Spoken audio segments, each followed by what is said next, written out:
নমস্কার। আজকে আরো একটি চতুষ্কোণ সম্পর্কে আপনাদের বলবো যে চতুষ্কোণটা কোনো পুরুষের বা নারীর হাতে থাকলে পরে নারীদের বাম হাত আর পুরুষদের ডান হাত, এটা খেয়াল রাখতে হবে। যদি এই চতুষ্কোণ থেকে থাকে তাহলে সে ধর্মের জন্য বিভূই হবে, অর্থাৎ ঘর থেকে বেরিয়ে সাধনার পথে বেরিয়ে যাবে এবং নিজে সাধনায় লিপ্ত হবে এবং গুরুগৃহে সে বাস করতে পারে।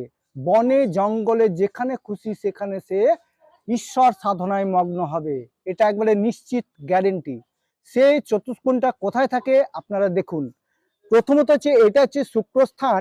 এই শুক্রস্থানের মধ্যে যদি কোনো চতুষ্কোণ থাকে এইভাবে, তাহলে জানবেন সে বিভূই হবে, অর্থাৎ ঘরে থাকবে না, সংসার ত্যাগী।